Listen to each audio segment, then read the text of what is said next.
ድምጽን ሰጥቻለሁ። ዛሬ ይሄ አምስተኛ ድምጽ የሰጠውበት ነው ማለት ራስን ችለ መንቀሳቀስ ከጀመርክበት ጊዜ አንስቶ ድምጽ መስጠት እድሜ ከፈቀደበት ጊዜ አንስቶ ድምጽ እየሰጠን ነው።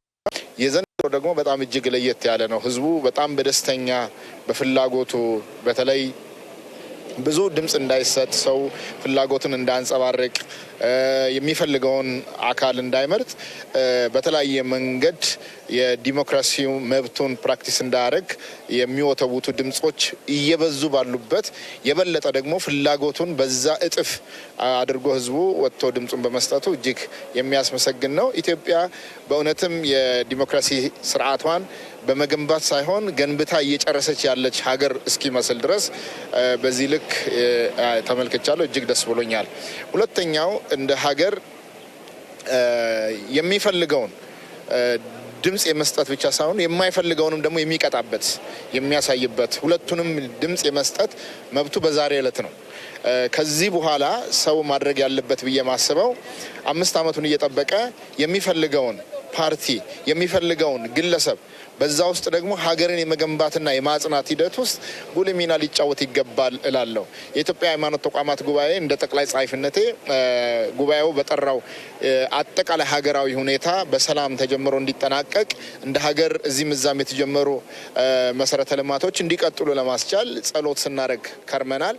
አንዱ ማሳያው ደግሞ የጸሎቱ ምላሽ እንዲህ በተረጋጋ መልኩ በመላ ሀገሪቱ በነቂስ ወጥቶ ህዝቡ ድምጹን የመስጠትና ለ5 ዓመት የሚበጀውን መንግስት የመምረጥና በራሱ ውሳኔ ቀጣይ መንግስትን የሚያጸናበት ድምጹን የሚሰጥበት ዕለት ከመሆኑ አንጻር የግንቦት 4 ዛሬ ሰኞ ልዩ ቀን ነው። ስለዚህ በጣም እጅግ ዲሞክራሲ የሰፈነበት በሰላም ሰው እየተንቀሳቀሰ እንደፈለገ ሀሳቡን ሰጥቶ ወደ ቤቱ የሚሄድበት ያለምንም መጨናነቅ ያለምንም ሁከት በሰላም እንደዚህ አይነት ነገር ሲደረግ በማየት ከዚህ የበለጠ ደስታ የለም። ይችን ቀን ብዙ ሚናፍቃት ኢትዮጵያዊ አለ። ይህ ተጀምሮ እስኪጠናቀቅ ድረስ ደግሞ ጸሎታችን የጸና ነው።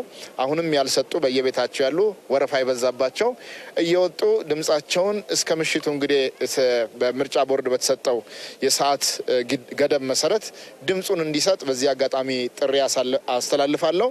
ደግሞም አሸናፊ ድምጽ ሲሰጥ መቼስ አሸናፊ ብቻ አይደለም ተሸናፊዎችም ይኖራሉ ወይንም ደግሞ ድምጽ ያልተሰጣቸው ወገኖች ይኖራሉ። ለቀጣይ 5 ዓመት ደግሞ ጥሩ ተፎካክረው ጥሩ ሀሳብ ይዘው አማራጭ ሀሳቦችን የሚሞግት ሀሳቦችን ይዘው ደግሞ ለቀጣይ ምርጫ ደግሞ ራሳቸውን እንዲያዘጋጁ ተሸናፊዎችም ለአሸናፊው ደግሞ ኮንግራጁሌሽን የሚሉበት እንደ ውጭ ዓለም እንደ በለጸጉ ሀገሮች መሸናነፍን በእንደዛ አይነት እጅ በመጨባበጥና የመልካም ምኞት መግለጫ ሀሳብ በመስጠት እንጂ መንገድ ወጥቶ ሀሳብን በሀሳብ ከመሞገጥ ያለፈ ሌላ አይነት እንቅስቃሴዎች እንዲኖሩ አንፈቅድም።